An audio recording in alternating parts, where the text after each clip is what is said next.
नमस्कार दोस्तों, PCS fight channel में आपका स्वागत है। और आज हम लोग यहाँ पे देखने जा रहे हैं जीएस पेपर 4 का जो सिलेबस है उसको। दोस्तों, इससे पहले हम लोग ने जीएस पेपर 1, 2, 3 देख लिया है और मैंने आपको इंपॉर्टेंट चीज़ें इसके रिगार्डिंग बता दी है। आज शुरू करते हैं जीएस पेपर 4 को। यहाँ पे हम लोग देखें कि ये बेसिकली डील करता है आपका एथिक्स से, गवर्नेंस से, थिंकर से, केस स्टडीज से। यहाँ पे देखने वाले हम लोग की क्या क्या चीज़ें क्या हैं। दोस्तों, मैं आप लोग को सबसे पहले एक बात बता दूं, जीएस पेपर 4 एक ऐसा पेपर है जिसमें आप 4 जीएस के पेपरों में सबसे ज़्यादा मार्क्स फेच कर सकते हो अगर आपने इसकी अच्छी से स्मार्ट तरीके से पढ़ाई करी हुई है। इसका सिलेबस फिक्स है, करंट वगैरह इतना इसमें ऐड नहीं करेंगे, ठीक है। इसमें जो डेफिनेशंस हैं, कॉन्सेप्ट्स हैं, टुगेदर विद केस स्टडीज़, अगर आपने उन सबको अच्छे से समझ लिया तो सबसे ज़्यादा मार्क्स आपके इसी में आते हैं। लेकिन एक ट्विस्ट ये है, इसको अभी हाल ही में ऐड किया गया है यूपीपीएससी के सिलेबस में, तो लोगों को इसके बारे में इतनी जानकारी नहीं आती। मतलब हिस्ट्री, पॉलिटी, ज्योग्राफी तो पढ़ लेते हैं, लेकिन ये जो है कैसे झेला जाए, कैसे क्या किया जाए, ये लोगों को नहीं समझ में आता है। सबसे पहले सिलेबस देखते हैं। एथिक्स एंड ह्यूमन इंटरफेस, इसमें हम लोग एसेंस, डिटर्मिनेंट्स और कॉन्सिक्वेंसेस पढ़ते हैं एथिक्स के, राइट। इसके बाद इसमें अलग अलग डायमेंशंस होते हैं एथिक्स के, 5-6 डायमेंशंस हैं एथिक्स के, वो देखने होते हैं। इसके बाद पब्लिक और प्राइवेट रिलेशन में एथिक्स का क्या इंपॉर्टेंस है, कैसे वो इफेक्ट करता है, उसको देखा जाता है। फिर इतना पार्ट होने के बाद आपका एचवी ह्यूमन वैल्यूज शुरू होता है। ह्यूमन वैल्यूज़ यहाँ पे देखते हैं कि क्या क्या इसके रिगार्डिंग बातें बोली गई हैं। इसी में हम लोग ग्रेट लीडर्स की लाइफ्स और टीचिंग्स देखते हैं। बेसिकली यहाँ पे अगर बात करी जाए तो आपको कुछ थिंकर्स, कुछ फिलोसफर्स के कोट्स याद रखने होते हैं। पेपर में क्या आता है, उनके कोटेशन को आपको बोल देगा डिस्क्राइब करने को, उनके कोट्स दे देगा कि मान लीजिए ये कांत का है, ये गांधी का कोट है, और आपको बोल देगा डिस्क्राइब, या इससे आप रियल लाइफ एग्जाम्पल को कनेक्ट करके बताइए कि ये एज अ सिविल सर्वेंट ये कोट किस तरीके से सही होता है, या अपने विचार इस पर रखिए। इसके बाद इसमें हम लोग देखें कि फैमिली, सोसाइटी, एजुकेशनल इंस्टीट्यूशंस का क्या रोल है वैल्यूज़ को इनकलकेट करने में।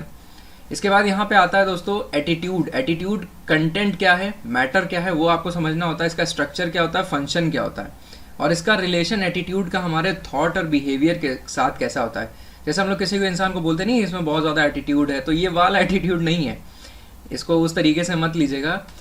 ये एटीट्यूड है बेसिकली आपका व्यू किसी person, place, object, idea, thinking के बारे में, ठीक है। इसके बाद मॉरल एंड पॉलिटिकल एटीट्यूड क्या होता है, सोशल इन्फ्लुएंस क्या होता है, पर्सुएशन क्या होता है। पर्सुएशन इंपॉर्टेंट है, किसी को अपनी बात मनवानी हो तो आप परसुएड करते हो, जिसमें आप फोर्स का इस्तेमाल नहीं करते हो, आप उनको बातों से ही राजी करोगे। इसके बाद एप्टीट्यूड और फाउंडेशनल वैल्यू सिविल सर्विसेज में, integrity, impartiality, non partisanship, objectivity, dedication to public services, empathy बहुत इंपॉर्टेंट है, tolerance, compassion towards the weaker section, marginalised section, ये सारी क्वालिटीज़ होना सिविल सर्वेंट में बहुत ज़्यादा ज़रूरी है। इसके बाद दोस्तों बहुत इंपॉर्टेंट टॉपिक आता है ईआई का, emotional intelligence. As a concept और डायमेंशंस अपने को देखना होता है, क्या इंपॉर्टेंस है इसकी एप्लीकेशन, एडमिनिस्ट्रेशन और गवर्नेंस में। ये इमोशनल इंटेलिजेंस का 5-6 A4 शीट का आपका नोट्स बनता है बेहतरीन तरीके से, टुगेदर विद एग्जाम्पल्स। यहाँ पे मैंने आप लोग को बता दिया इंडिया और वर्ल्ड के थिंकर्स, फिलोसफर्स अपने को पढ़ने पड़ते हैं, समझना पड़ता है क्या है।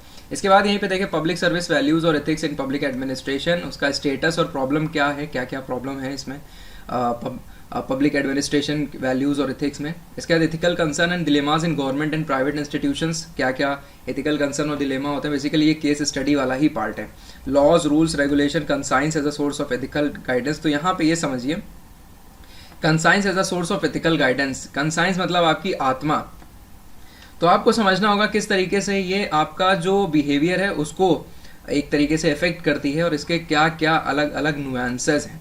इसके बाद अकाउंटेबिलिटी जाननी होगी कि ये शब्द बड़ा खतरनाक है, अकाउंटेबिलिटी, ठीक है। ये आपका पीछा नहीं छोड़ेगा, आपको जीएस पेपर 2 में चलेगा, 3 में चलेगा, और 4 में तो ऑलरेडी अकाउंटेबिलिटी दे रखा है। अकाउंटेबिलिटी को ज़रा अच्छे से समझिएगा, इसके अलग अलग डायमेंशंस, पहलू को समझिएगा।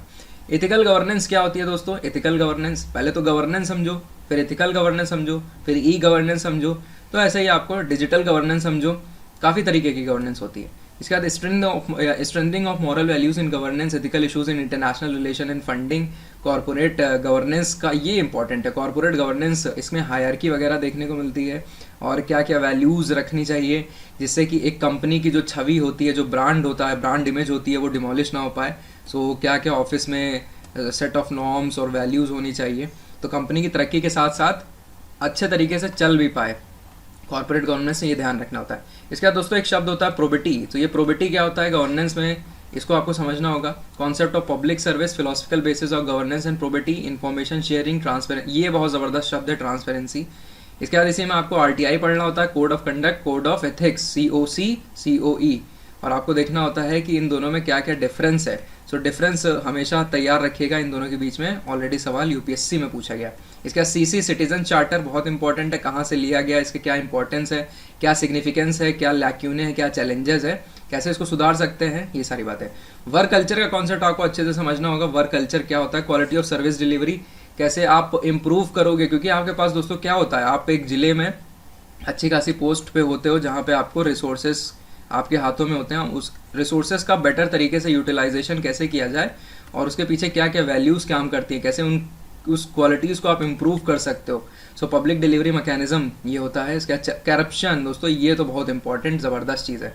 तो करप्शन को एक पहलू में रख के ना समझिएगा, करप्शन को सोशोलॉजिकल जो इफेक्ट है, क्यों होता है, कॉजेज़, इकोनॉमिक कॉजेज़ समझिएगा और सोशोलॉजिकल कॉजेज़ समझिएगा। सो ऐसे ही करके 5 अलग अलग हैं। पॉलिटिकल कॉजेज़ समझिएगा, एडमिनिस्ट्रेटिव कॉजेज़ समझिएगा, लीगल कॉजेज़ समझिएगा। तो ऐसे करके करप्शन पूर्णतः समग्र रूप से पढ़िएगा, ठीक है, केवल एक दृष्टिकोण रख के करप्शन ना समझिएगा।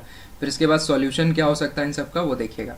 इसके बाद फाइनली केस स्टडीज़ ऑन। दोस्तों एक बात मैं बता दूं आप लोगों को, यूपी पीसीएस में इतनी ज़्यादा केस स्टडीज़ नहीं आती हैं। यूपीएससी में तो एक अलग सेक्शन होता है केस स्टडीज़ का, 60-40 रेशियो रहता है। बट पीसीएस की अगर बात करी जाए तो केस स्टडीज़ इतनी नहीं आती हैं, बीच बीच में आपको दे दिया जाएगा। मैं पेपर जब आप लोग को अपना दिखाऊंगा मेंस का, तो वहाँ पे इसकी चर्चा करेंगे, ठीक है। सो ये रहा जीएस पेपर 4 का कंटेंट, और आपको समझ में आ गया होगा कि जो जितने भी हम लोग ने जीएस पेपर देखे हैं, आप लोग को बिल्कुल पता होना चाहिए किस सिलेबस में कौन सी बात बोली गई है। सो कुछ टाइम दीजिए, सबका प्रिंट आउट निकलवा लीजिए।